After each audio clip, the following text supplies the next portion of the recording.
Good. Okay, so good morning again, and welcome to our holiday meeting. I'm so glad to see you all. Our program, very informally, is I'm going to show a little slideshow of a memorial slideshow of people that we've lost in the last 2 years. And then I'm going to show our regular sharing slideshow of whatever people have sent me, flower arrangements and things like that, which I really appreciate. Then we'll have announcements, committee reports, whatever needs to be said, kind of our business part. Then I hope we'll have Mary Sharman, although we're having trouble getting her onto Zoom right now. And then we'll have our holiday sharing slideshow where all of you who have sent me photos, I hope that you'll have a little story to tell or want to share something, but you certainly don't have to if you feel shy about that. We can just look at your photo and enjoy it. So with no further ado, let me share the screen for a minute and we'll start the first very short slideshow of people that we're very sorry are no longer with us. Let's see if that's going to work. Thank you.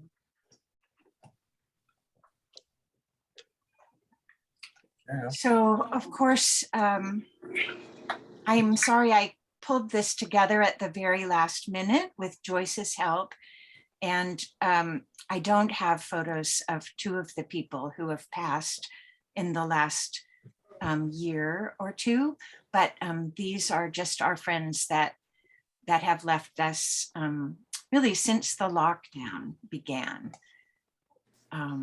So if we can just have a few moments to think of them and remember them.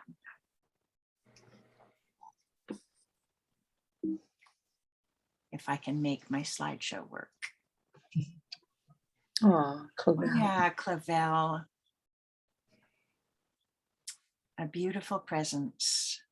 And here she is with Charlie, who I think is still fine, but I know they were members for many years. And this was at a Christmas luncheon, obviously. Oh. Oh, Our dear Bob.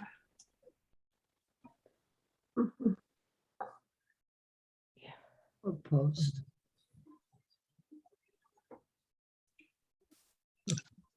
And this was a photo just from this last birthday, very recent, in their beautiful back garden. It's Bob's. Oh, Roberta. And our dear Roberta.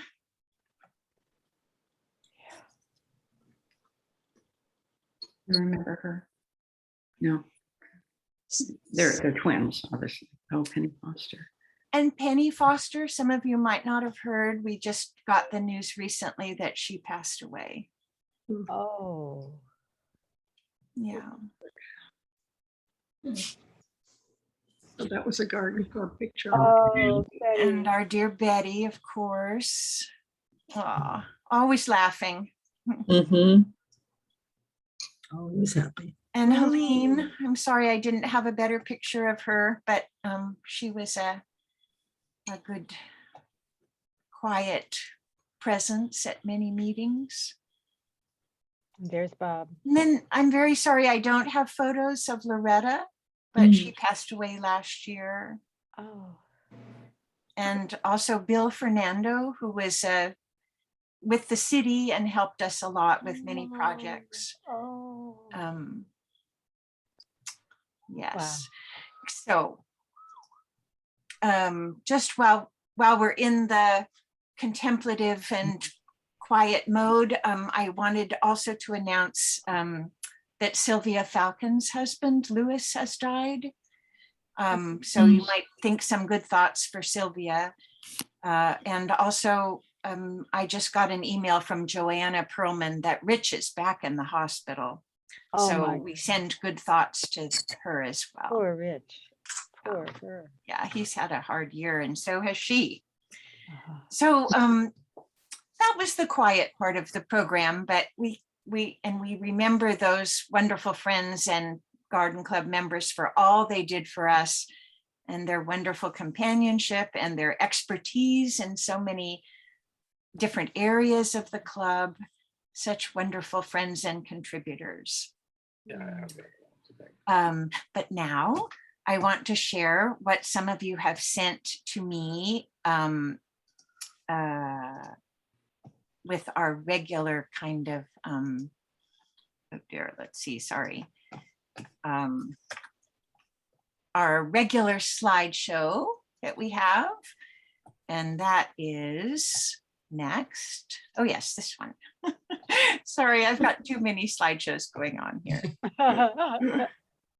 Let's see if this is going to work. Yeah. Okay, I hope you can Thank you, see this if it ever loads. There we go.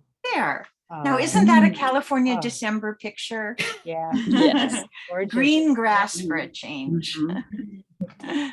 We like the green grass in December.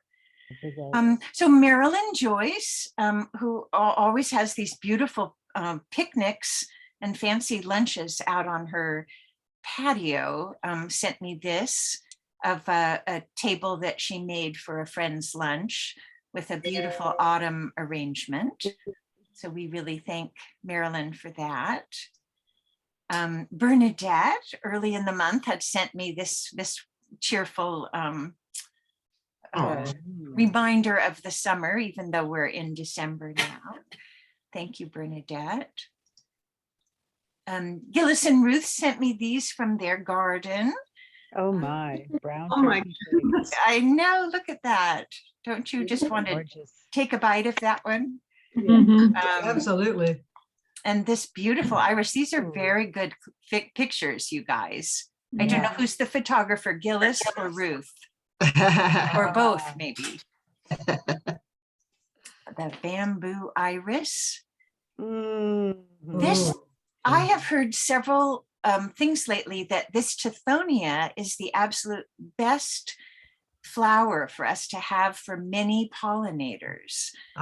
So I've been meaning to put it into my own Take a picture. garden. That's a nice The only thing I Christmassy would- shot. The only thing I would say It's about very that, tall. it's very tall. And Oh. there are shorter varieties that you can find. And I mean, that one, It's over Easily 6, gets- 7 feet tall. yeah, it Oh. gets Yeah. Oh my goodness. really enormous. So I would look for one of the shorter varieties if Oh, you can or- find it. But it Or does give it, attract give it a big space. Or put it in the back of the garden. Yeah. Yeah. Oh, I had no idea. That's amazing. Yeah. Yeah. Martha, could Yes. you go back one so I could take a photo of it to put in our garden? I don't know if I can go back one. You can't go back. I probably cannot go back one. Okay. Afterwards. I'll send it to you later, Lemerle. Okay. Okay. And then this beautiful camellia. I'm so envious. My camellia hasn't started blooming yet. Very blush. Martha, could we ask everyone to mute themselves because I'm getting a whole lot of conversation. Okay. Yes, it's good if you can mute, especially if you're talking to somebody next to you. Yes. The paper whites have come out. Then here's Bessie. I do not have that growing in my garden. Oh, she looks very happy in the sun. But I do have these, and I thank Jean Hewitt, who I believe was the person who gave all the seedlings to the plant sale. I bought quite a few of them, and they're in full bloom. And the snowman is from Louise. So those are pretty fun. Oh, yes. Well, here was my idea about our program. Okay, so the garden share slideshow, that's where we just finished. And thank you for sending those, you guys. And then we're going to have announcements. And then I hope Mary, who I think has signed on, will be ready with some music.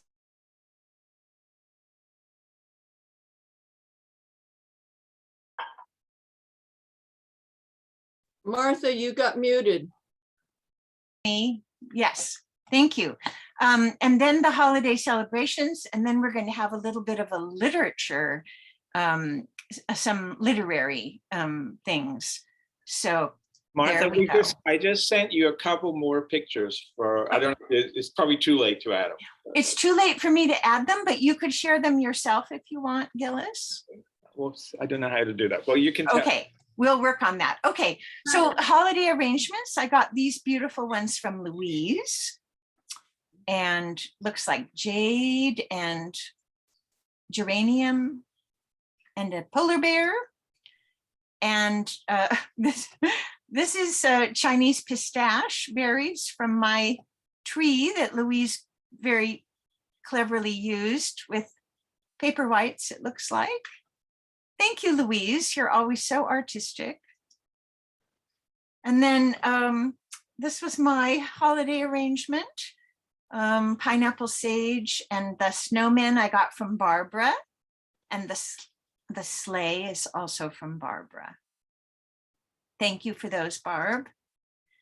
And then Barbara sent me these that Bob had made for, I think for the Marin County Fair, maybe. They seem very perfect for holiday red and green. And Barbara, these were arrangements made by the club for something. They're very Christmassy. Maybe these were for Shields Nursing Home. Yes, these were made by a group of loyal members who came every year in December, and we prepared those. These were some of the earlier ones. Those are really fancy, Yeah, really beautiful. and we Thank you. also made them for shut-ins of our club I think, at that time. yes. And I think you sent me another picture, which is in our other slideshow Okay, that shows that. I think that's all. Yes, it is. Sorry, I got a little out of order there. Wonderful. Thank you for sharing all of those. I love it. So time for a few announcements.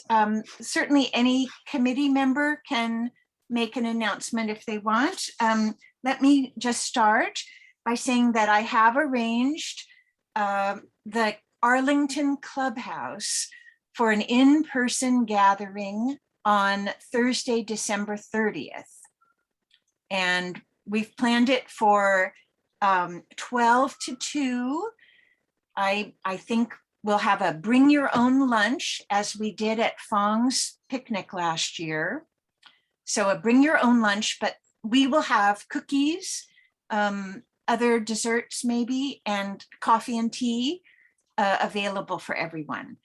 And that will be again, December 30th from 12 to 2 at the Arlington Clubhouse, which is at Arlington Park, where we have a Blue Star Memorial put up by the club. So if you haven't been there, that'll be a nice adjunct to see the Blue Star Memorial. And it's on the Arlington between Mosier and Potrero. So as you're going toward El Cerrito on the Arlington, there's a big park on the right. 1120 Arlington is the address. And it's an indoor setting, but it has doors and windows that we will keep open. And if the weather is anything like today, we will be out on the patio and not inside. So my feeling about RSVPing is that if you feel concerned about being at an indoor meeting, then don't RSVP till you know what the weather's going to be like. If it's good weather, yay. But if you feel safe about an indoor gathering with doors and windows open, please let us know that you're thinking of coming so that we can make sure we have enough coffee and stuff. so Martha, say BYOB, bring your own blanket. Oh, well, they assured me that there's heaters, Inside, yeah. but yes, if we're outside on the patio, dress warmly, of course. So the inside and the outside are right next to each other, the patio is right there. So maybe we'll have a sort of a hybrid indoor outdoor. So I will send an email in a week or two, just reminding everybody of that date with the address and everything. And again, you can make your own decision when we know what the weather is during that week. I mean, think of it, if it could be like this, would be wonderful. So again, it would be from 12 to 2, more or less, 12 to 2:30 at the Arlington Clubhouse. Okay. And you can bring leftover Christmas cookies if you want, but the club will also supply some desserts. Another announcement. The committee meetings or study group meetings. The herb group has already met. We met last week. Pam, the edibles group. Want me to announce it? Will be December 16th. Yes, no, December 15th, isn't I'm it? sorry. Really? A Wednesday? Oh, no, I'm sorry, December 16th, Thursday. I'm sorry, good, you are 'cause correct. Good, that's because that's what we put in the times. Yes, December 16th at noon. If you're not already, if you haven't already participated with the edibles group, you're probably not on our Zoom link email list. So just let me know if you would like that link and I will send it to you. But secretly, I'll tell you it's this same link that we're on right now. So I would also like to say, Martha, if I may, that the edibles group is marshaling around, collecting unused seeds that you may have in your collection that we can package up and put in the seed libraries. So there, as you know, there's a seed library at the El Cerrito Library, or there will be, actually, it's down at the moment, but we're going to refuel it. And then there's also a seed library at the recycling center, and that's available to anybody to come in and take seeds. And so we want to make sure that your seeds are being used before they get too old and expire. And they can be vegetable seeds or flower seeds. thank you. Yes, thank you for announcing that. That's great. Good. Any other study group announcement? Lemuel, you're muted if you're trying to talk.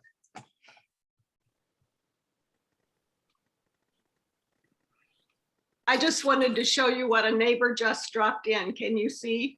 Oh, Persimmons. Beautiful. Nobody ever brought us persimmons. Oh, that's wonderful. You can make persimmon cookies, persimmon pudding.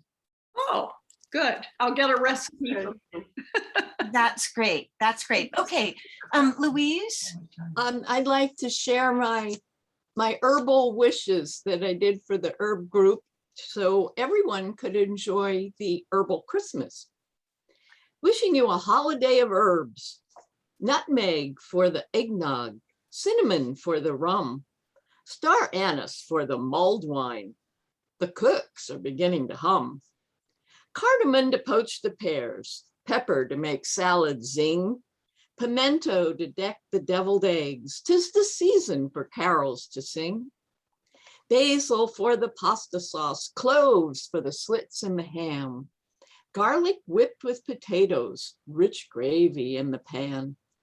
The vegetables will sprinkle with salts that come from round the world. Enhance the butter with rosemary.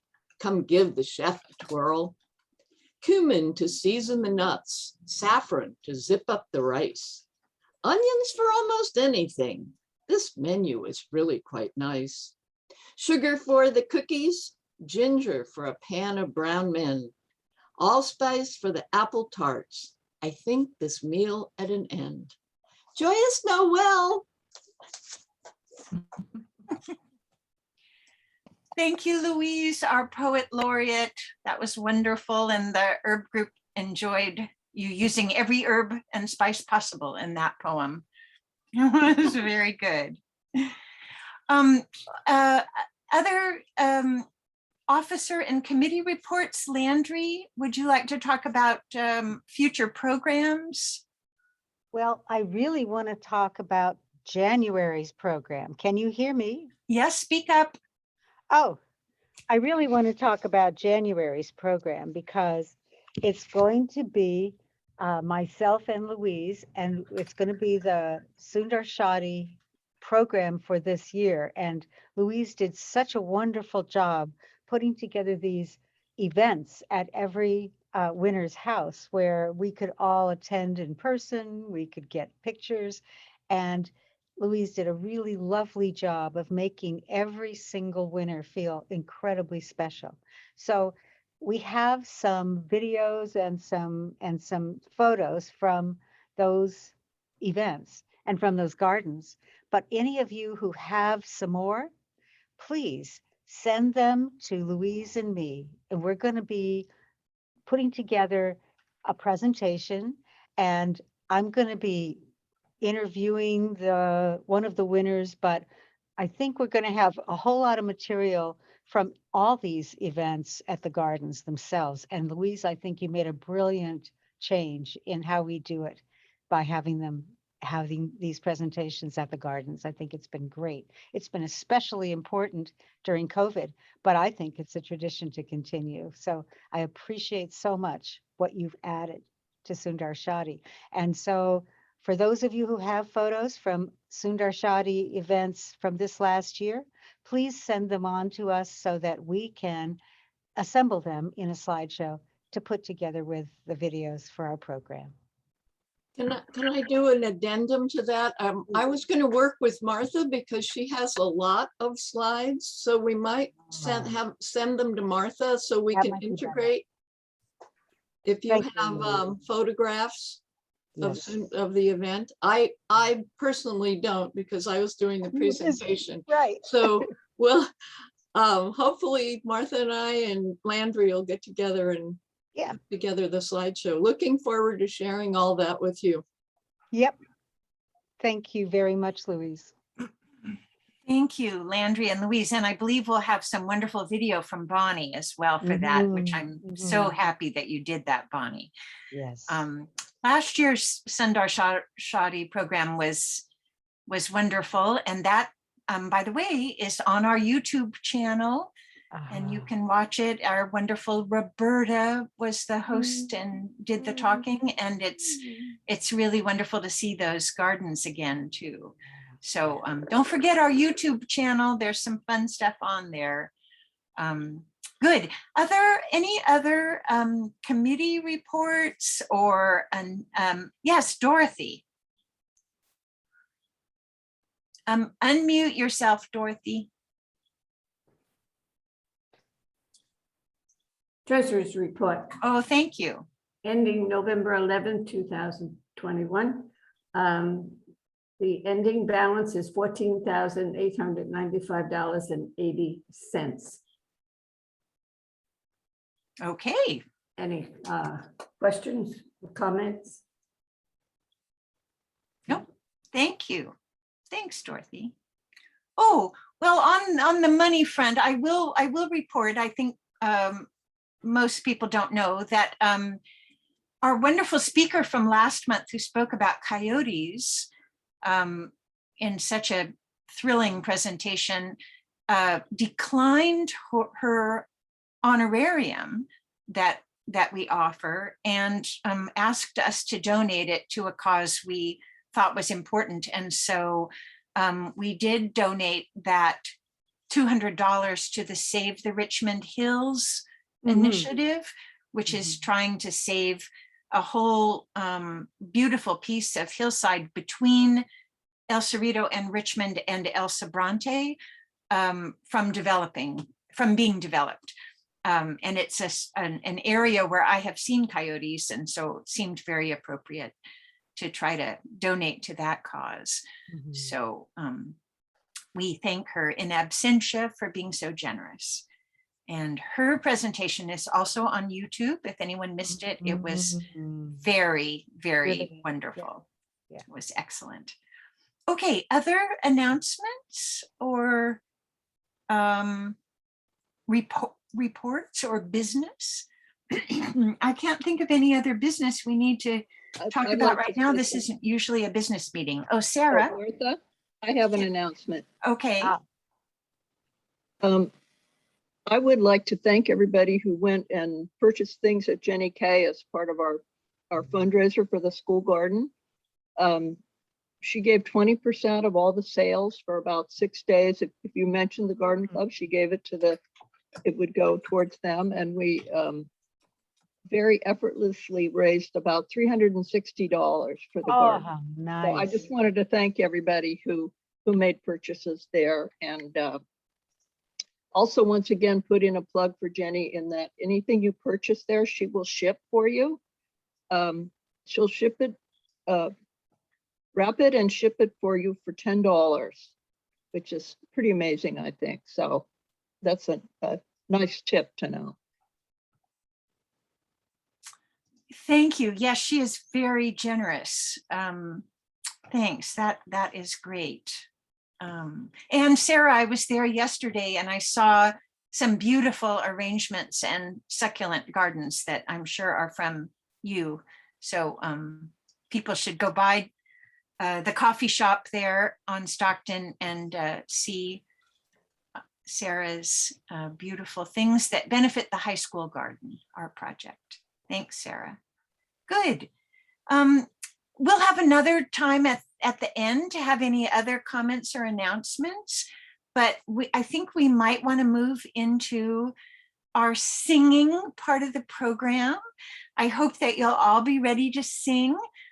Mary Sharman, wait, let me find you, Mary. You're on the next page. There you are. Hi, Mary. I'm going to spotlight you.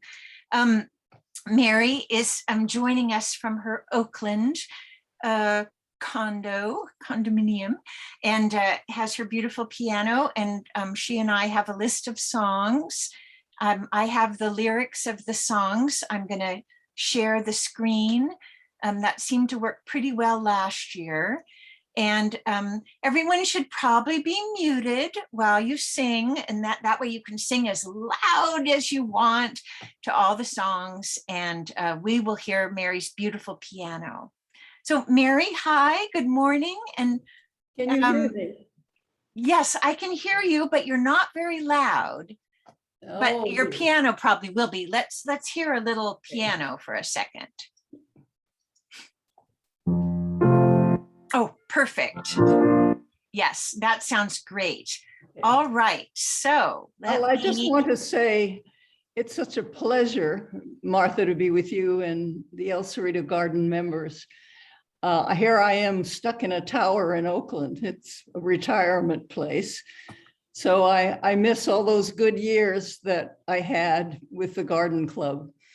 And it's a pleasure to see all that you're doing. Thank you for inviting me. So here is some music for the group. Hope you will hum along. Well, Mary, I just want to say we're so glad to always have you. And also we hope that you can come in person as soon as we're having luncheons again. I'll look forward to that. This, by the way, is a song from 2 years, a photo from 2 years ago when we were having our in-person meeting. Okay, so Mary, let's see if we're on the same page. We started with Hanukkah songs. Right. All right. Hanukkah is over, but we'll do this one, which is a lovely dance number.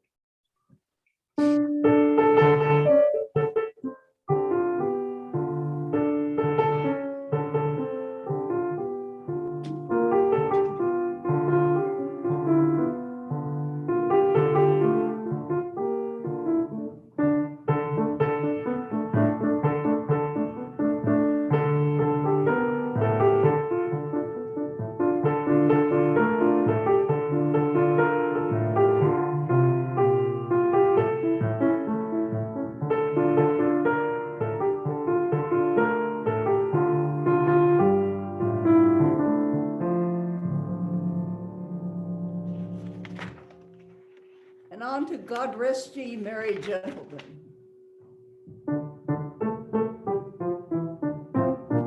In dismay, remember Christ our Savior was born on Christmas Day to save us all from Satan's power when we were gone astray.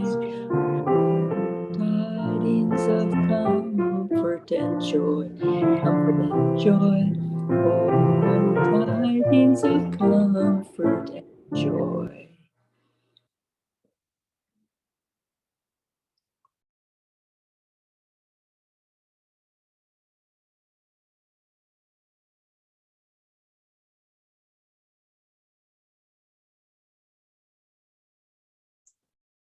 Mary got muted.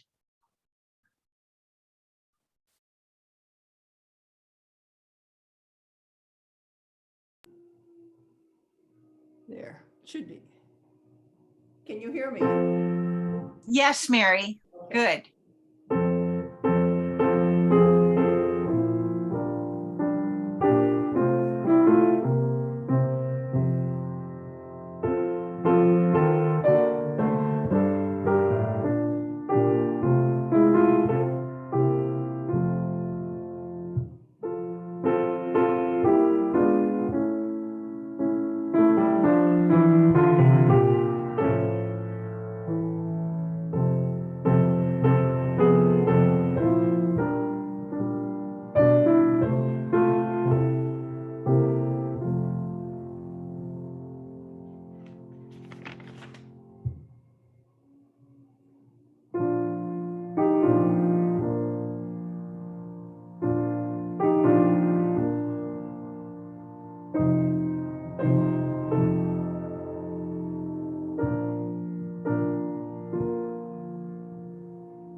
Thank you all. Mary, that was absolutely wonderful. Thank you so much. It's such a joy to have that, the continuation of your wonderful playing for us. And we really appreciate your presence, even though you're far away. It's good to be with you and hear your program. A great deal of fun for me. Thank you. Wonderful, good.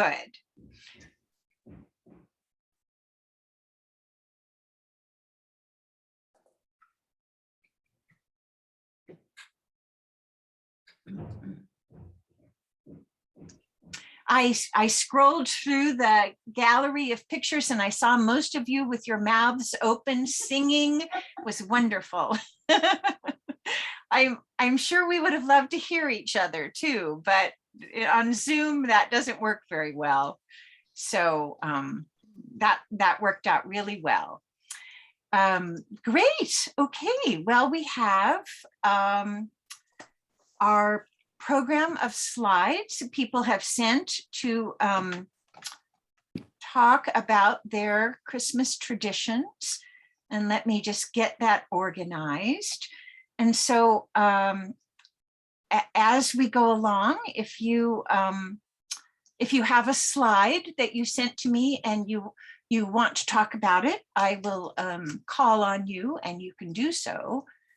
And again, you don't have to talk about your slide if you don't want to. That is totally up to you, but of course we would love to hear from you. So let's see if I can get the slideshow going. Let's see if this is right. Okay, let's see, winter holiday celebrations. Oh, cute. Nice. So Bonnie Mack sent me 2 photos.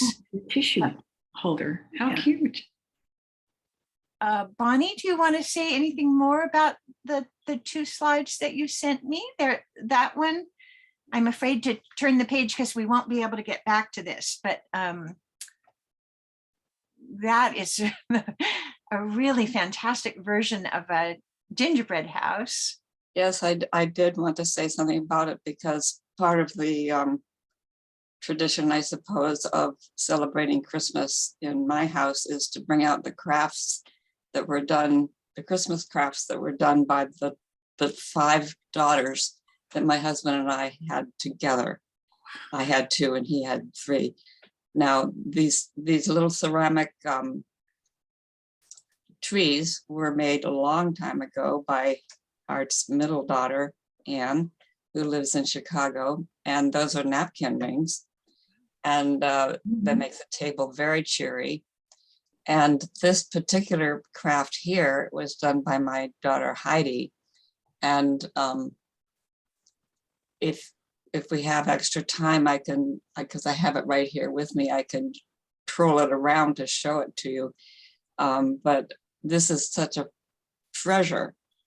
Yes, please do. Show us. Yes. Can I, but you'd have to stop the slideshow, I think. Oh, you would just show it to the camera. Show it to the camera? Yeah. Well, We see you. oh, you see me, that's We right. see you. Is it close enough or too far away or what? I think it looks great.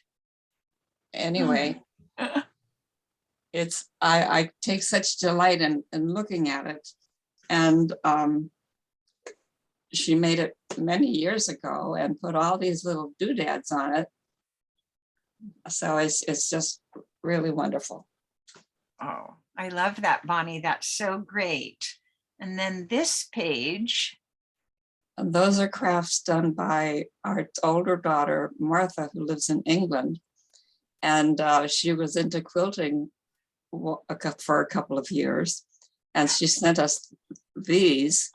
There were some poppers. And the thing about this particular stocking is that it's so big that I don't know where to put it. I mean, it needs a separate wall. And then I did have one little story to tell you. that about a tradition that existed in when my husband was alive. He was a Christmas nut, if you will, and the Christmas tree was his project. And you know, we used to call it tinsel, but there's a different word for it now, where you have the little icicles that you put on the tree. Well, that guy, I'm sorry. Yeah, go ahead. no, Art would want to put the icicles on one by one. Okay, so you have a big tree and you're standing there putting on the icicles one by one. And that wasn't funny enough. But then when it was time to take the tree down, he wouldn't leave the icicles on it. He would take them off one by one, and he would put them on that box that you store them on. And then he was saving them for next year, you see, so that the icicles would be reused every year. So I guess I can do without that tradition, but A man after my own heart. That Yeah. my father was exactly like that. Saved everything for the next year. I love it. That's a lovely memory, Bonnie. Thank you so much. Yeah. That is great. Well, as you see, I've already moved on to the next slide by mistake. So this is at Kate's house. And Kate has lots of Christmas. This is just a little part of it. Hi, everyone. I love the holidays mainly for the Christmas decor. I enjoy putting up a tree every year. And there's something about taking out the ornaments. Some of them feel like just little treasures that I find once a year. And some of them have been in my family for many generations. So they mean a great deal to me. And one of my favorite things, Martha, if you can show the next slide that shows my little Christmas angel. Do you have her picture? That's actually at the end. Okay. These are carvings my friend Dave does, and I just love the Santa. I'm not sure if you can see the detail, but he has a doll and a little dog and some balls in his sack, and his little carved reindeer, which I just think it's just charming. So I look forward to seeing him every year as well. And there's just something special about handmade things that somebody has made with a person in mind that they just are heartwarming to see every year. Oh, there she is. My grandmother Lola made this snow angel or Christmas angel probably maybe 60 years ago. And again, I look forward to seeing her every year. She's rather tired now. She's been holding up many a tree top for many years. So we don't put her on the tree anymore. She's a little too fragile, but I bring her out every year just to see her because she's just a treasured girl. That's so special. And what would you say that's made of? Like pillow fluff or something? I Cotton? think it's just cotton. Cotton batting? She's made over just a cardboard paper towel roll and some stitching. And then she did the bows and stitched her little face. So she's just so charming. Thank you, Kate. That's wonderful. And Nancy, you sent me a picture of your Christmas tree, but I'm afraid I forgot to put it in. So I'm sorry. We'll have to look at it later. That's quite all right. Okay. Nancy also has a darling little Christmas tree. All right, Anna. Cute.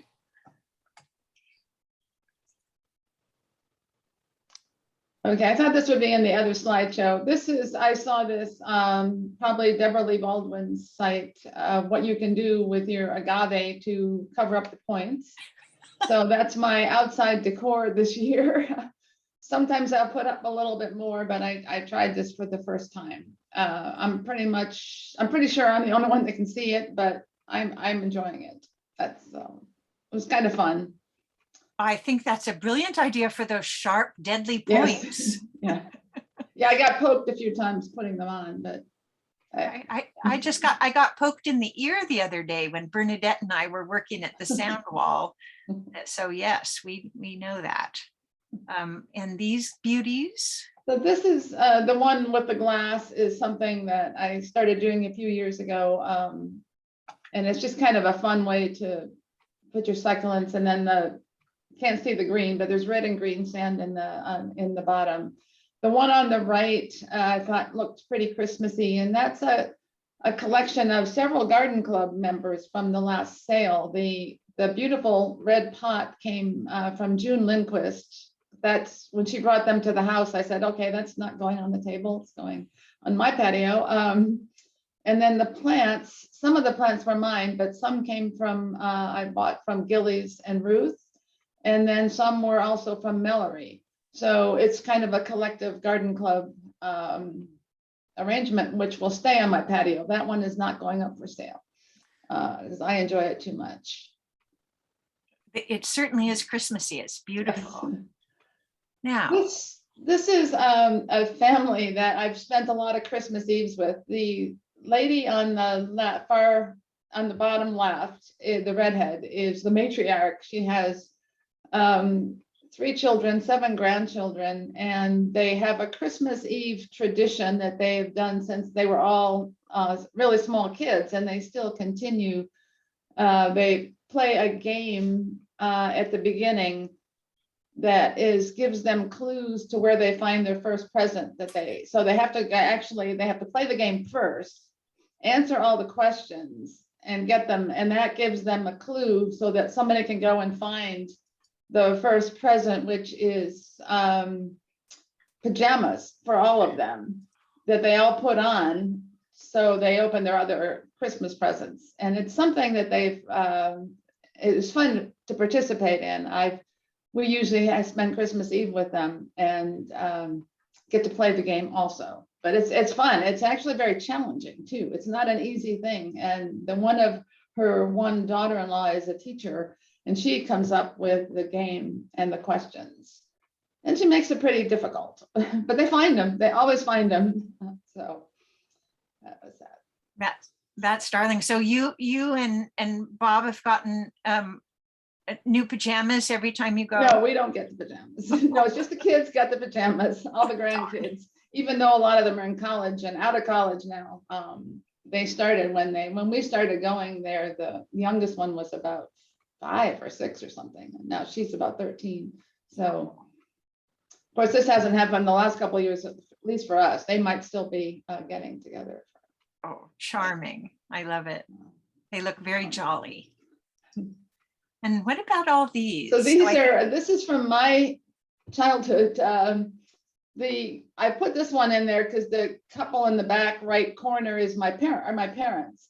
And then my grandmother, and this was her home. Every Christmas Eve, we had what is called the Feast of the Fishes, or the Feast of the 7 Fishes, something like that. So it was this multi-course meal that was all fish, but it's some kind of fish. It started with a shrimp cocktail, which was fun. And then it moved into, there was spaghetti with, everything had tomato sauce. I mean, there was smelts, there was calamari, there was spaghetti with tuna. My grandmother would not allow any meat, even after the Catholic Church said it was fine to have meat on Christmas Eve. She said, no way, no meat in her house on Christmas Eve. So they kept the tradition. And then the other family that we just saw about 3 years ago actually did the whole thing with all the fish for their Christmas Eve, which we got to participate in. Different fish, but anyway, it was fun. I love that. So yeah, more of them. There were a lot of them. And then the last picture should be the kids' table. Oh no, that was one of the, and then we opened presents from all that, and then everybody went home the next day and had their own Christmas Eve. That's me. Yes, I see you right there. I love that. And here's the kids' table. And this was the kids' table. So yeah, we had we were always over in the corner, but we had a lot of fun. I'm surprised I couldn't, I went through all these old pictures to find these old black and whites. I'm surprised they came through as well as they did. So anyway, that was my Christmas growing up. Every Christmas Eve, it was just really fun. So they're wonderful, very nostalgic, very cute. Thanks, Anna. Thank you. Mhm. Thank you. And Bernadette also has some pajama type tradition. Usually for the holidays, we always get together with my husband's side of the family because my family is mainly in New Mexico and Colorado. So there's always a theme for Christmas Day, depending on whose house it is. Well, not necessarily whose house. So one year it was pajamas, Christmas pajamas. Everybody came in Christmas pajamas. And these are kind of the leftovers. They still wear them. My youngest grandson, the one that says, "What the elf," he wears everything and anything Christmas. And if he could do it 365 days a year, he would. But we kind of limit it to Thanksgiving Day till New Year's for him. So this picture was taken last year when we did our Christmas caroling here in the neighborhood. And Up on the here, corner. Yes. And there's where we all were. That was 2019, I believe. Yes. where do you find the pajamas to fit everybody? We actually found these at Macy's, and it was kind of a little bit of drama trying to find one for everybody the same size, but we actually did find them. We went to 3 Macy's and we got them. And it worked. That is so cute. Look at little Xavier. He doesn't look that little anymore. One of our Christmas traditions in New Mexico is to light the farolitos, which are the bags with the sand and the candles. When you live in Santa Fe or anywhere in New Mexico, I think it's an annual tradition. They normally light them on Christmas Eve to mimic the lighting, trying to lead Mary and Joseph to where they needed to go. So there's a little bit of controversy because some people call them luminarias, and then other people call them farolitos. And that comes from the Spanish saying that they were lights. And then another word for, in the Spanish culture, is faro for lanterns. So it just depended way back in the day where you lived. I believe the south was luminarias and the north was farolitos. So depending on where you live. So it's something that we do every year. So like this Friday, the grandsons will be here. So we're going to set up the bags on our porch, and I'll try and light them until my tea lights run out. And hopefully I have enough for Christmas Eve and Christmas Day, and then they get taken down. So that's a Christmas tradition that we always do here, even though we're not in New Mexico. So, but Bernadette, you use real candles still? Yes, the little tea lights in the little silver. Normally, back in the day when the votives were inexpensive, the 4-hour votives, we used to use those. But you can't really, they're not that inexpensive these days. So I just buy the little tea lights when I see them on sale and keep accumulating, and then just put them in there. It's beautiful till it rains, which it has, and then they get a little wet, and then you just know, don't move them because the bottom will fall out. So you just leave them there till they dry out, and then you just light them every night. So I'm usually out there in the evening lighting them once they get lit. Absolutely beautiful. I love that. Yeah. Oh dear. One of our traditions that I've done for years and years, my husband comes from a very large family. 8 kids, I believe, 7. And back in the day when we were like one of the first to get married and have a child, and then to have to buy presents for everybody was not conducive to our financial situation. So every year I would make cookies and put a cookie box together for everybody in the family. And then our daughter would also, we would make some type of Christmas ornament or something to give to her aunts and uncles. So over the years, it's always been 2 sets of baking that has them for the Christmas Eve for the family on Christmas Day, and then prior to that to everybody else. So in this box, you have on the pecan sandies, regular sugar cookies that the grandsons love decorating. Then the middle one is a cream cheese cookie with usually a currant jelly dollop in the middle, but I haven't been able to find currant jelly in a couple of years. So that has raspberry. And then more sugar cookies. And then my absolute favorite are the chocolate crinkles. Absolutely favorite. Wow. And then I put them, and then, well, back in the day, everybody used to get their own little box of cookies. I'm done doing that. I just put one big box and bring it and everybody can eat. And if they want to take some, they can. I'm not putting together little boxes anymore. It's just too many family members. They all have 2 or 3 kids. And so you multiply that and it's like, no. Back in the day when there were only 7, no big deal. But now 21, Well, now tell us about these. Oh, now this is my absolute favorite. It's called the no-bake cookies. And in this one, it has taro syrup with sugar, with peanut butter, then Special K. You put that all on the pan, then you melt butterscotch and chocolate together, and then you spread it, and then you put nuts on it. And then you put it in the refrigerator. You let it get really cold, then you bring it out and set it up, and then you cut it up. And family members do get little boxes of this because I make 2 batches of this. And this is something that you can't eat just one. So when I cut it, I make it small pieces.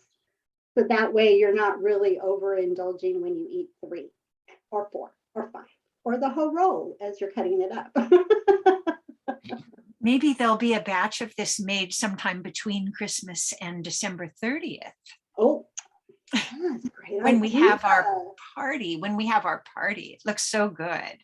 Now tell us about the best part about this. the no-bake cookies is that you can put it in the refrigerator and it's fine.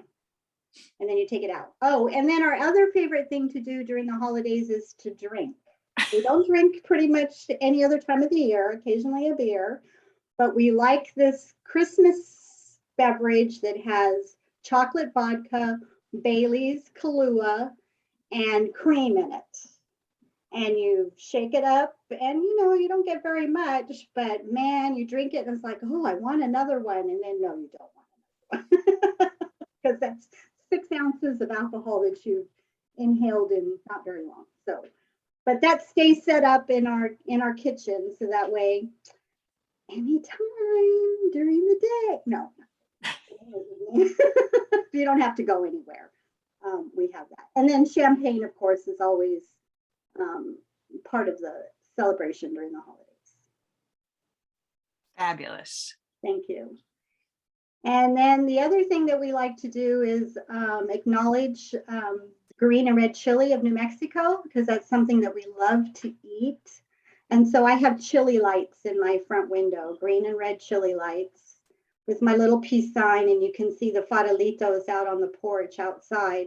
And then our Christmas tree that we decorate, the majority of the ornaments are homemade that we've collected over the years.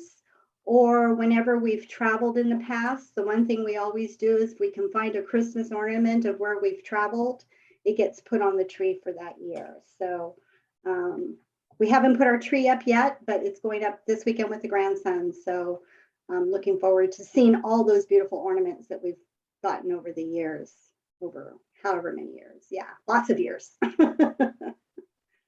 Oh, and my Christmas quilt, you can see a little corner here in the bottom left. I used to do a lot of quilting back in the day, and I love pulling out my Christmas quilt and seeing it again and remembering all the hours I spent in front of the sewing machine. Now I spend it in the garden. Very Christmassy, Bernadette. Thank you. That's a lot of nice traditions. Thank you. Well, I don't think Fong joined us this morning, but she was going to tell us that they weren't able to have a family Christmas last year because of COVID, but there was this cute incident where her elderly cat Naula met this little toy kitty with her grandson. Very cute. And Eva Bauer, our newest member, emailed me this morning that she couldn't come. She had a last minute work meeting, but she shared these photos of her kids, which I think is awfully cute. And I'm looking forward to knowing more about that family. They look like they are going to be fun members. That's when they went to the Nutcracker a couple of years ago. So super cute. All right, Louise. So I brought a Christmas memory. This is my husband, Brian, who passed away 4 years ago. When we would travel in our RV, usually we did 2 trips a year, a spring trip and a fall trip. And as we would travel, we would buy secret presents for each other that would come out on Christmas, and we'd never know what they were going to be. And we'd always challenge each other to be the biggest surprise or the littlest surprise or the most unusual surprise. So this particular year is 2012, and this giant thing in the corner, you can see how smug Brian is, how proud he is of his wrapping job. And I could not have imagined what it was. But we didn't have a tree because we don't have a whole lot of room. We would use the fireplace as our tree, and you can see that it would just be loaded with presents that we had for each other.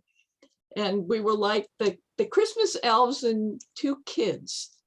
So when I opened it, this is what came out. It is a moose that came from a wonderful shop in Idaho, and it's as big as a toddler, and it's actually wearing an Oshkosh by gosh outfit. And that was what was in that big wrapped present. And of course, I still have it, and I decorate him for all the different holidays. So he has shamrocks, he has Valentine's, obviously he has Christmas decorations on him, but he's decorated all year long. And he has a fishing pole and little pockets. So that's my Christmas memory moose. And then we also went to a lot of antique stores. So this was a little antique bear that when he was actually functioning, he still moves, but he used to blow bubbles. So that was a gift from an antique store. And Brian was also very good about giving me wonderful greeting cards. So I have many charming greeting cards from him. And this was from our adventures going to the Draft Horse Classic. And he smuggled this wonderful piece of art home and presented it to me on one of our Christmas gatherings. And it's quite wonderful, and it's a wonderful memory of that adventure going to the Draft Horse Classic. And if you love horses, I recommend that you go. It's in Grass Valley. And they're in their, I think, 35th or 36th year. So that was a memento from that adventure. And this was the most unusual gift he ever gave me. We went to Karchner Caverns in Arizona. And this is a bat, a real bat, taxidermed in a plexiglass cube. And it actually started a small bat collection. I'm very bad about collecting, so I have a collection of bats. This was the original bat that he gave me, by far the most unusual gift. And then I would have to do something for him. And we would also go, as we traveled, we also went to thrift stores. And one year I found these fabulous chicken slippers, which he immediately put on and then wore to the family Christmas dinner at our cousin's house. So that's Brian with his chicken slippers. Absolutely darling, fabulous, creative tradition that both of you were so funny and found such unusual presents. I love it. We had a wonderful time, and I miss him. Course. Miss our Christmas holidays together. I'm sure you had a lot of laughs. Thanks, Louise. Landry. So you know, I think that the pictures that I have, this is a really good start because these bulbs, I get some amaryllis bulbs every Christmas and plant them in time to bloom. This particular year, they bloomed right on time. So I want to start with these. And this was 2019. And I think the pictures coming after this are from 2018. There I am. Now, I want to just stay here for a minute and tell you a little bit about our Christmas celebrations because our family is kind of eclectic spiritually. We've got Wicca, Buddhism, agnosticism. We've got a Jewish friend who attends our tree trim party. And what we can all agree on together is the holiness of the return of life, and that at solstice, that's what the tree really is all about. We gradually put together a set of traditions around the tree trim because it's based on the Wiccan history of about 20 to 25,000 years all across the Northern Hemisphere from the Pacific Ocean all the way across to the Atlantic Ocean. There were really very close tribes. I'm sorry. That's okay. That's okay. I'll get to this. There were these really close tribes of people who would celebrate solstice by worshiping the evergreen tree. And so for 20,000 years, the evergreen tree has been the center of the solstice celebration. And so the Yule log is kind of a remnant of that tradition that we all kind of know about. And only in the late 19th century did Queen Victoria get Christmas trees started in England. They had been a tradition for many, many years in Germany, but they were brought to England then. So we actually have our most important holiday at the tree trim. This particular year, my sister was at both the tree trim and Christmas morning, which of course we also enjoy. And you can see she's got her little dog on her lap. She's got Peach and Penny. And these are two little rescue dogs that she has now. Years ago, you'll probably see another dog in these pictures. She had a pair of dogs years ago as well. And so she's always had her two dogs come to our Christmas. And now that we have a dog, we have dog drama. Her very agreeable little dogs allow themselves to be bullied by my dog who has to run the show at our house.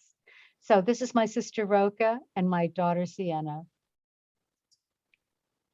And here we are, same party, same year, different party. And you see the tree behind us. 20 years ago, Kenny joined our family.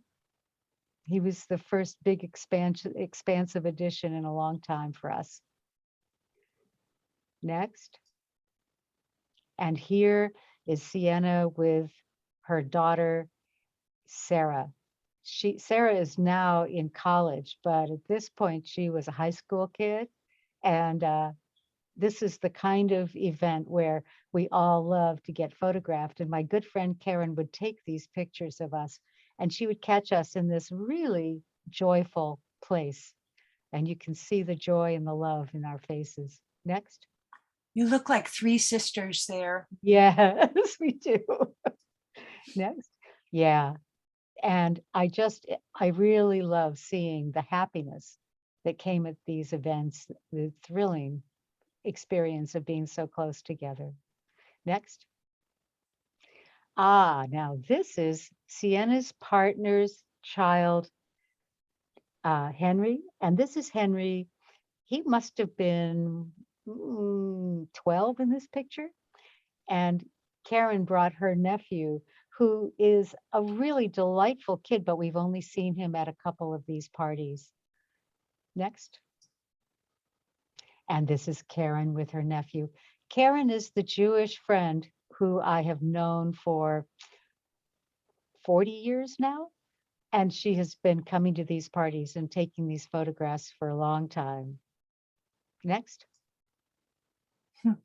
Okay, now we're starting to come to a typical Christmas celebration. Sienna's partner, Paul, is sitting next to him with Henry next to Paul. And there's Sarah at the end trying to hide. This would be a typical jolly event for us all. Okay, next. Yeah, posing actually. Next. Yeah, next. Yeah. Now you can see how old Henry is in this, and you'll see as we go on, you'll see Henry grow up. Next. Well, actually, Landry, Yeah. remember that I couldn't download those newer The pictures? newer pictures? Oh, well, I think there's still one with Henry with green hair in one of these. Nope, No? sorry. Okay, that was it. Yeah. Okay. Yeah. Thank you very Yeah. much. I'm sorry, those were a format that I couldn't Not a download. You problem, could share not a them problem. from your computer possibly. Possibly, but I can't do that right now. It's okay. Let's go to Barbara. Oh, Barbara. So Hi. this is Springerly, and our local newspaper used to take pictures of people and have these nice little articles. And so I'm there with a friend from the AUW, and we were making them. I have the rolling pin. I make them every year. I might make them yet. Barbara, for the uninitiated, tell what Springerly is. I've had them from you and they are really delicious and unusual and pretty. Yes, I'm not really sure what country they're from, but you have a rolling pin that has all the patterns on it. Sorry. If the batter is made from confectioner's sugar, eggs, and anise seed, a lot of anise. And you make them one day, let them sit overnight till they form what they call a foot. And the top gets a little more distinctive. And then you bake them the next day. So they were always fun, and I made them every year. That's really an old picture. Now this is last year, Diane and Liz made me my own high tea as a Christmas gift, and we had it in there. And this is Christmas Eve last year, where my daughter Liz was making the zeepela. We always had zeepela on Christmas Eve, and that is only fried dough. And you can make it either with sugar on it or salt on it. And it's traditional in Italian families to make them on the Christmas Eve when you're going to have all the fish. And Bob is stealing one. I'm sorry, those are a tiny bit blurry, but it's just joyful to see. You did a good job with, they weren't so great. They look great. Yeah. Thank you. Thanks. And then Barb, I've got a couple more from you at the end in another part. So Okay. Joyce sent me these from her childhood. Joyce, did you want to say anything? Should we just look at them?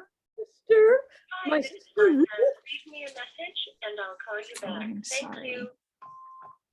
This is my sister Ruth. She's younger than I, and this is me. And my parents would do a Christmas card with a photograph. My father was a photographer, and he would take a picture of us, and then he would develop it in a dark room of his own. He had his own dark room. When I grew up, he made me a dark room, and so we would develop pictures together. How nice. And this is another of the same sort of Christmas cards. And the dark-haired little girl, the larger girl, that's me on my tricycle. And my sister Ruth was blonde, and she's younger than I.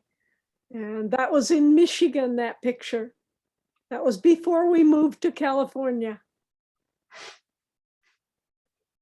And this is, my father was also a carpenter, and he built this sign from wood, and then this is the camels and the wise men. Those are metal, and he cut out the metal with tin snips, and I helped him make that sign. And for many, many, many years, and then there was a light that went behind the star, and he would rig up a electric cord that would go to the sign and light up the star at night. And that's me with the darker hair, and my sister with the blonde hair. That sign is fabulous. Do you still have it in the family? No, it deteriorated after 20 years. Oh, it's very, very inventive. Love it. Great. All right. Well, just this week, a fabulous event happened at Louise's house. And these are the preparations for the corsages that are made for the Shields nursing home. And Louise, can I just scroll through a couple? Yes. This is the table full of goodies that you guys were using. I want to thank Bonnie and Bernadette and Marion for coming and working with me, and Tanya for giving us other materials. It was really fun. We had a great time. We made 50.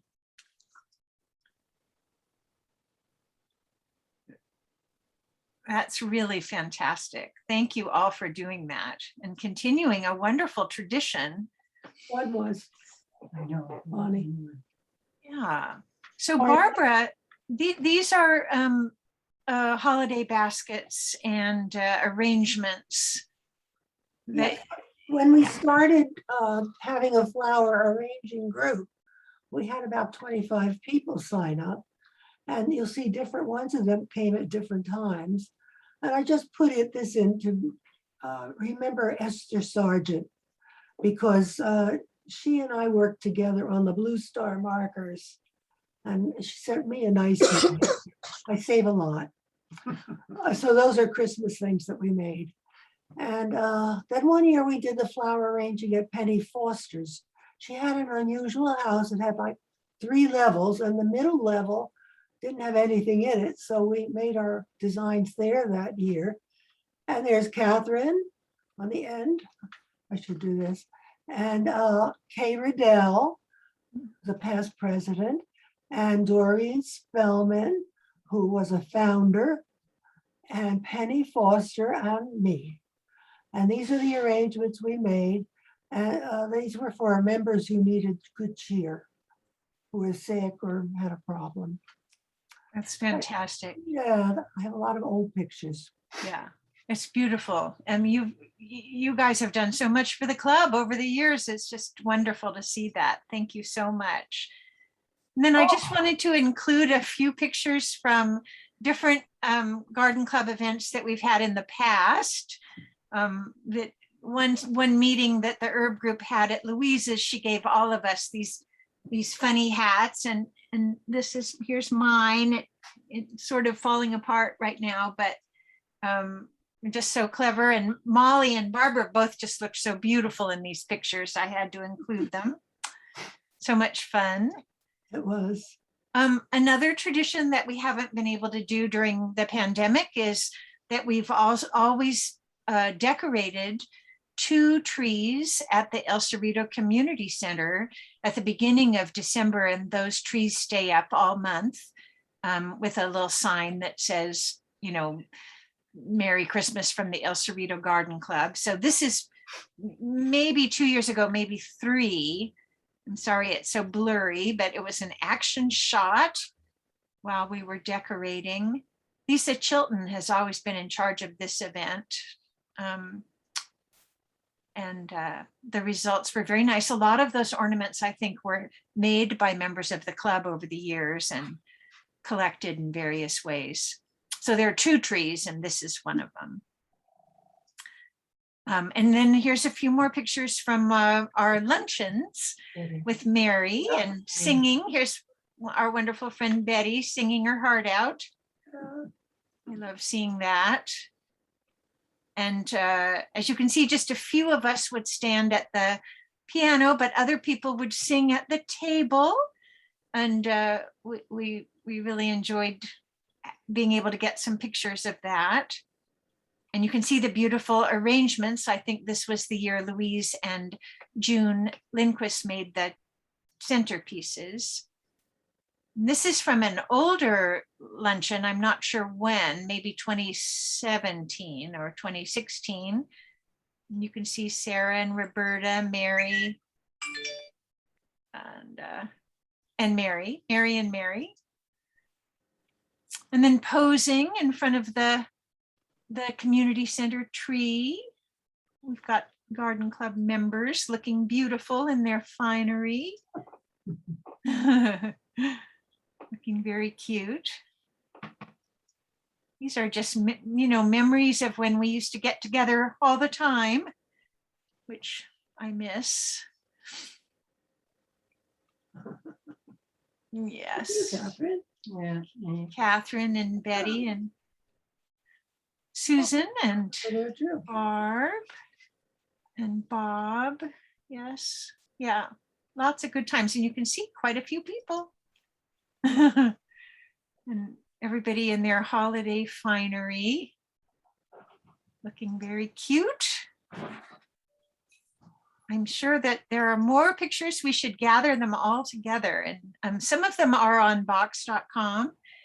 And we should probably make a good photo album of everybody online. I like your scarf here, Joyce. Okay, and then this was my Christmas tree last year. And it was actually from Sarah Serchuk from the coffee shop there on Stockton. She had made these little vases with pine boughs, and then they had little decorations on them, maybe made by the high schoolers, I don't know. And so I set up a table on one of my sofas. These are old Advent calendars I've kept for many years, and I open all the windows every year. So the windows are getting kind of weak now from being open so often. And these snowmen I got from Barbara. Barbara, I've forgotten who you said made them and gave them to you, but I really have enjoyed them so much. It's the Sacramento Flower Arrangers group. This Flower Arrangers. Anyway, so that was my my whole Christmas setup that year. But you can see that I also had a fireplace on my TV. And so it was very festive at night, really. So here's that whole little Christmas scene, and the lights in the window and the candle. And those were my Christmas moments last year. And then this is one from my childhood. We used to always go to this family. Grace and her husband Vic lived up on Gravatt Drive in the Hiller Highlands. And we went there every Christmas day. They came to my mother's house. There's my mom, every Christmas Eve. So we had both days with this family, one at one house and one at the other. And this house actually burned in the fire in 89, was it, the Oakland fire? And so it's very precious to me to have some photos from the house. But this was a special occasion. My grandpa, my mother's father, Rufus, was visiting from Minnesota. And then this is my father's mother, Ellen. And we secretly hoped that they might get together, but they never did. We were hoping for that. My brother Mike, and here I am looking kind of sullen in the corner here. But anyway, just a family memories, those funny Kodachrome snapshots. And then more recently, this is my brother and his son and my brother's wife. My father started a tradition in probably 1964 or something, where he stopped in Chinatown on the way home from work in San Francisco. On Christmas Eve, he would stop at Chinatown to buy our presents because he never shopped, or was never prepared for anything. And he used to always pick up little wind-up toys, and we would always have them in our stockings. And some of these are left over from that time, but probably all of these are new ones, because we've continued to buy wind-up toys every year, even though we're all adults. And we get them all out, the old ones and the new ones, and play with them all on Christmas morning. So these are some of our wind-up toys. And I just wanted to finish with, this is the fishing village that I used to live in Scotland. And while I lived there in the 70s, they did not do this. But starting 4 or 5 years ago, they've started an annual tradition of making this big, maybe 35-foot tall tree out of fishing creels. And you can see here the guys are bringing the creels over, and they stack them into this tree. And it's kind of I think it's at the entrance to the village. And I think it's so beautiful. I haven't been there at Christmas time since 1977, so I haven't seen this in person, but I thought it was a nice ending photo about how you can make a holiday out of any material, as we've shown with this slideshow. So thank you. Thank you. That is our slideshow. Thanks so much to everybody who sent me things and participated. We have some book-related treats to come. And before I turn you over to our two performers, I want to just tell you about a personal favorite Christmas book for children that that some of you might like for your grandchildren or for yourselves. Eve Bunting has written just hundreds of children's books.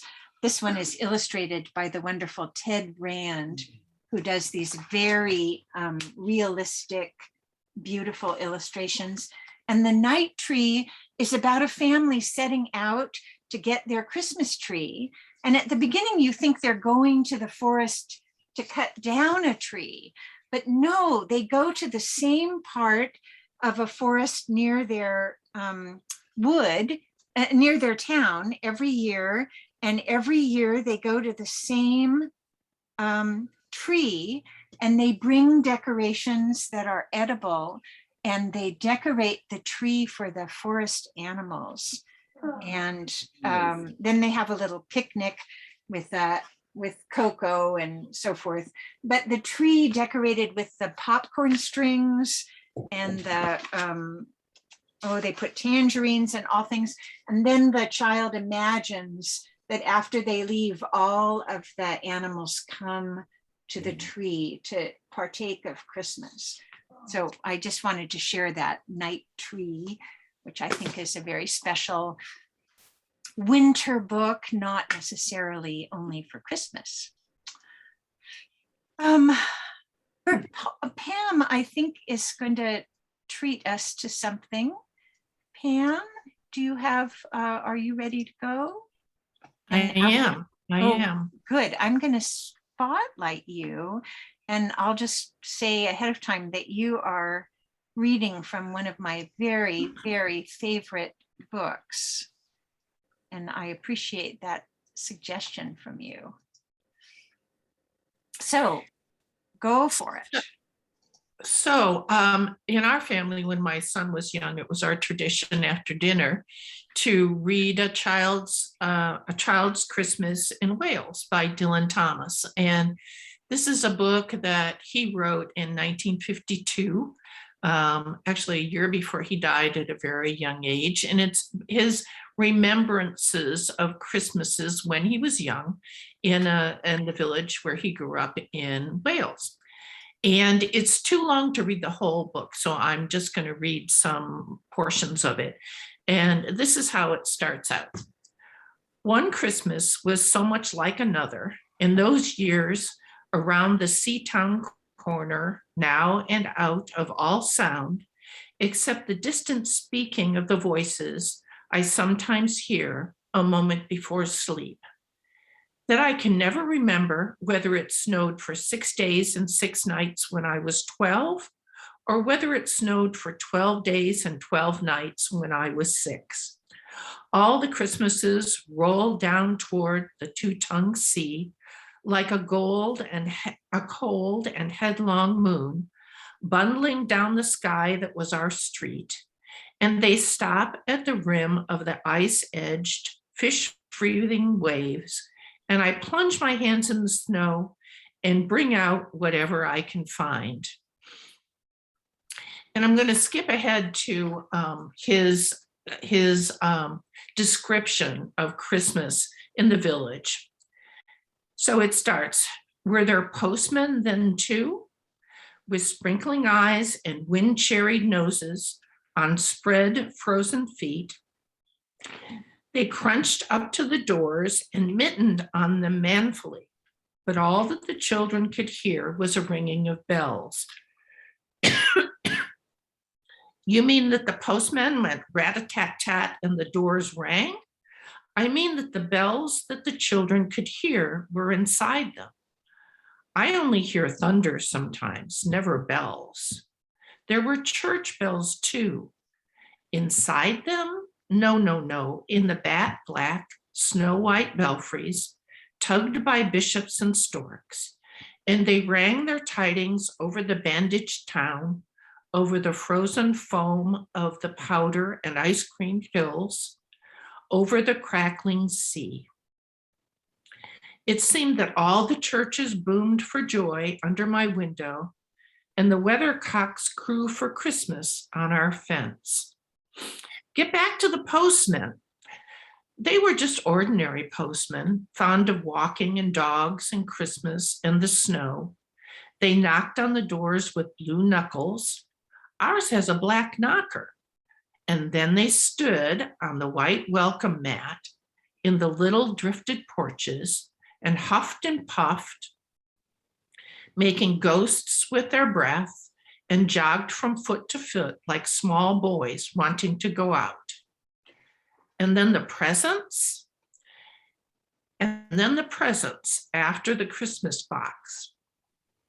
And the cold postman with a rose on his button nose tingled down the tea tray slithered run of the chilly, glinting hill. He went on his ice-bound boots like a man on fishmonger's slabs. He wagged his bag like a frozen camel's hump, dizzily turned the corner on one foot, and by God, he was gone. Get back to the presents. There were useful presents. Engulfing mufflers of the old coach days, and mittens made for giant sloths. Zebra scarves of a substance like a silky gum that could be tug-of-war down the lashes. Blinding tam-o'-shanters like patchwork tea cozies, and bunny-suited busbies and balaclavas for victims of head-shrinking tribes from ants who always wore wool next to the skin, were mustached and rasping vests that made you wonder why the ants had any skin left at all.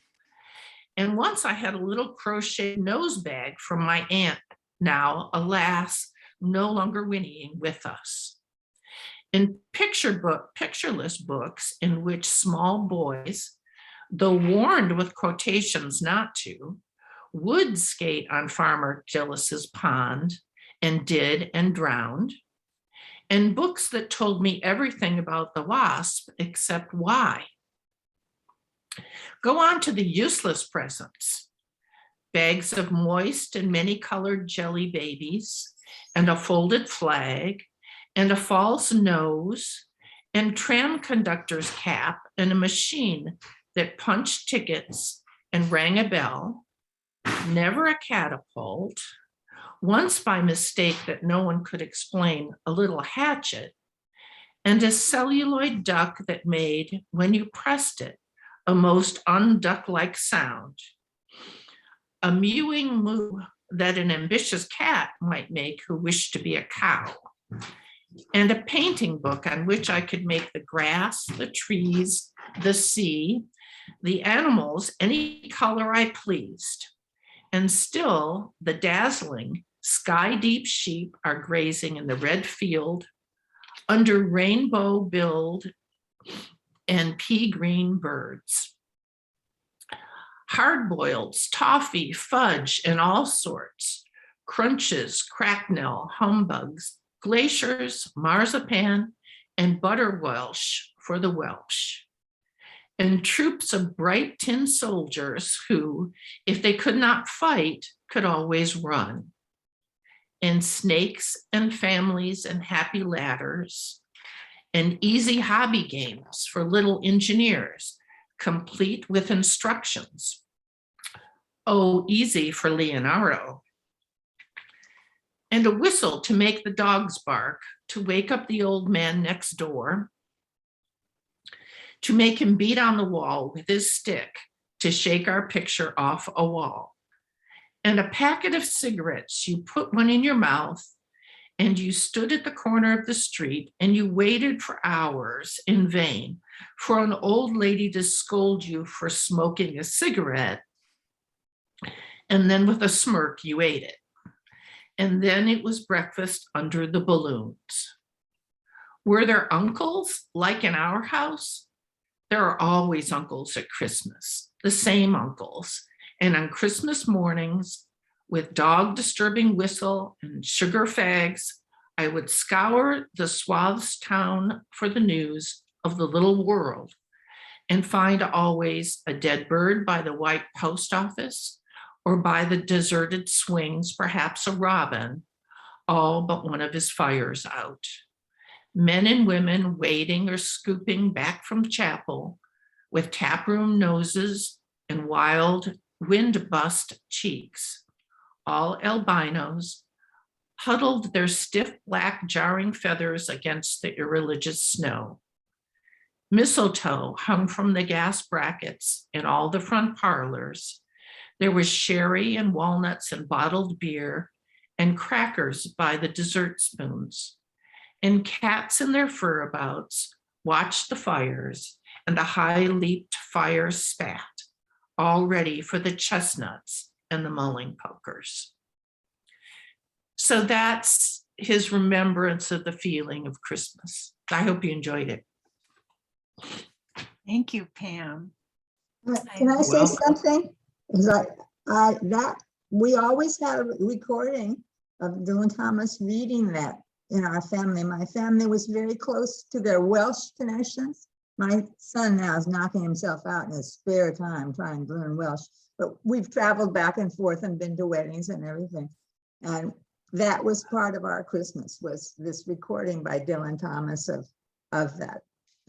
Yeah, yeah, and you can actually find that online if you're interested.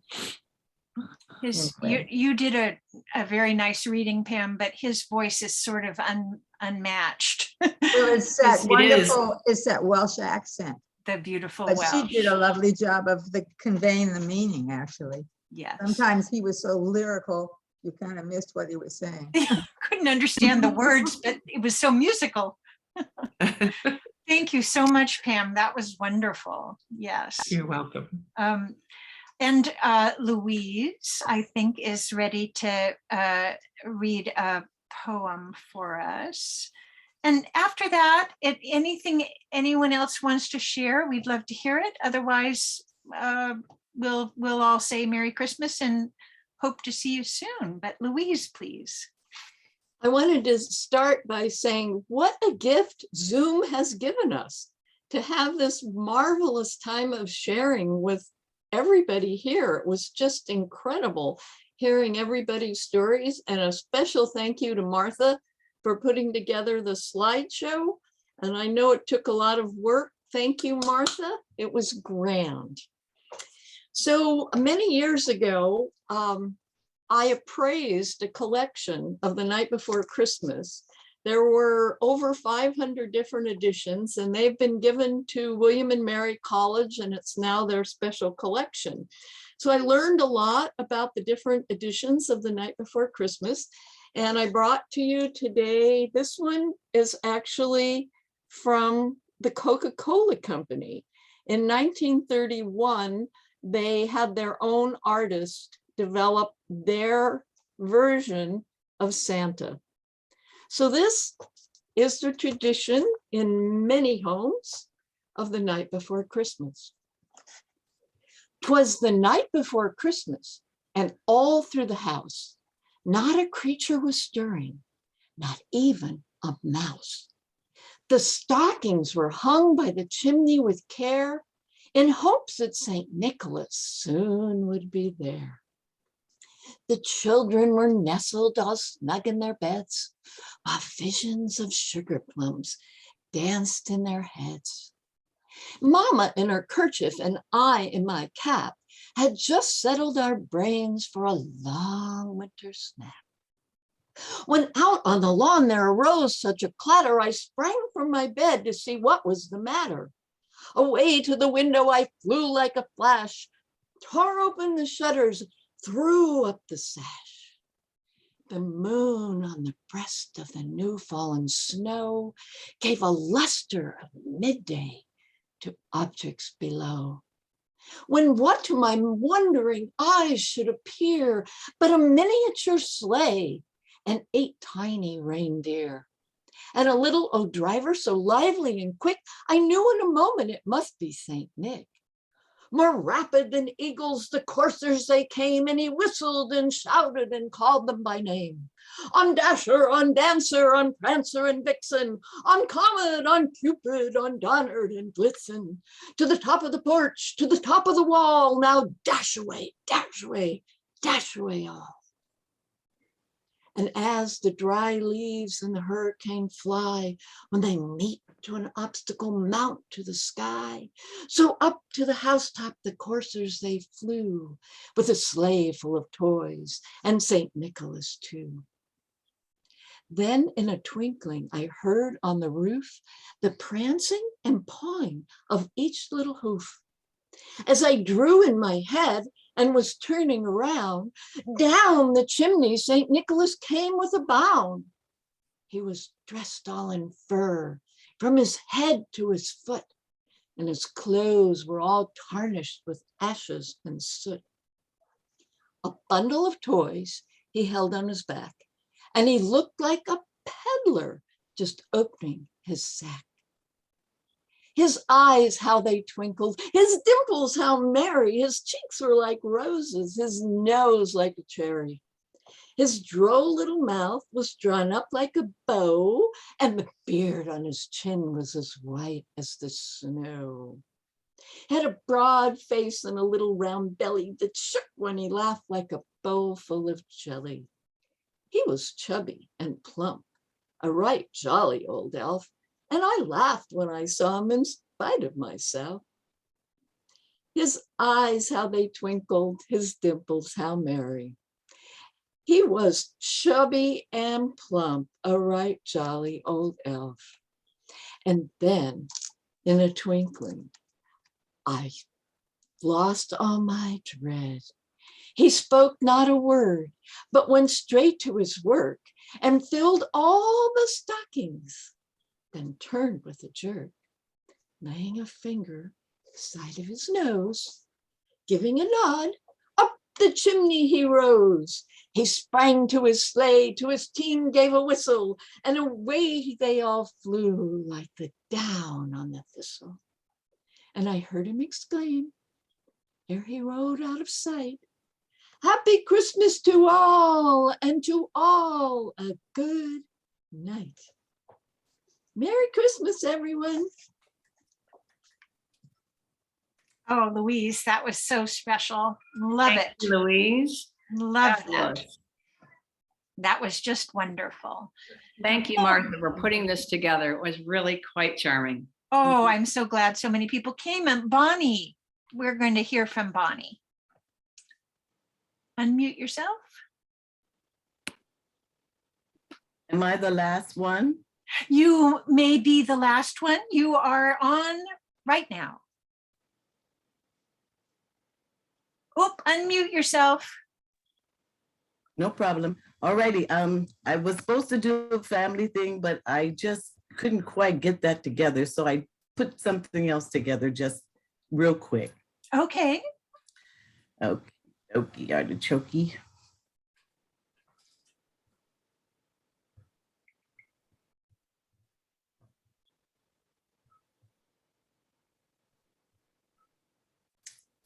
Be patient with me.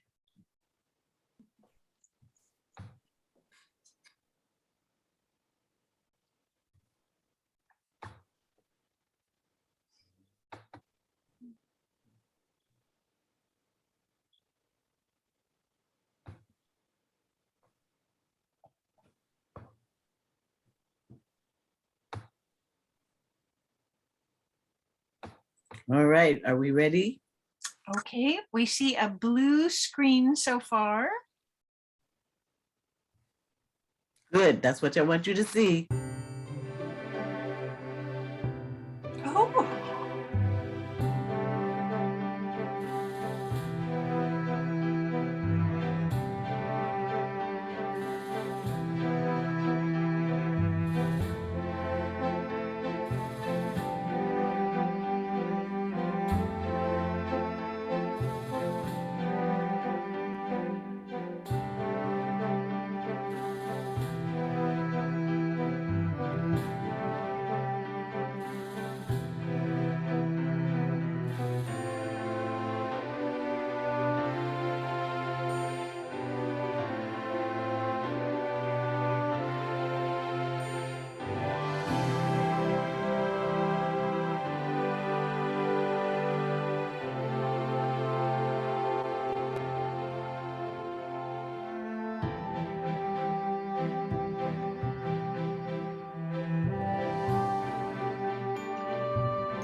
You. Bonnie, that was fantastic. Thank you so much. I love it. Wow. We could have had that earlier. I didn't know you had done it, but it was beautiful. Well, I like it as the ending. Well, It's that like is a good Christmas ending. card to all of us. That was a Awesome. beautiful ending. Thank you so much. Thank you. Well, You're thank welcome. you. Thank you, everyone. I hope I haven't left anyone out. Thank you so much for participating and for just watching and being here. I've been scrolling through and looking at your smiling faces.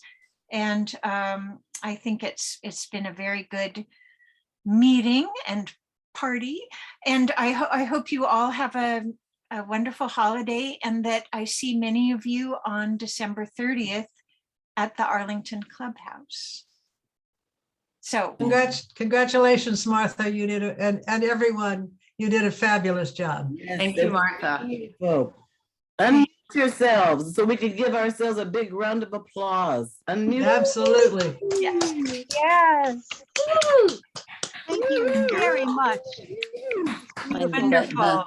Thank you all so much for coming, and so nice to see some people that don't usually make it. I don't know if you saw that our Tracy Giles is here all the way from Tahoe in the snow. Yes. And it's just very fun to see some new and old faces. I just love it.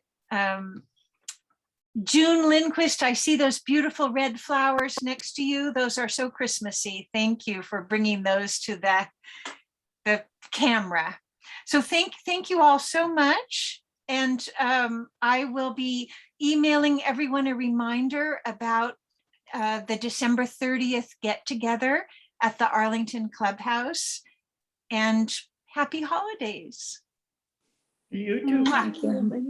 Big hugs to all of you. Same to you.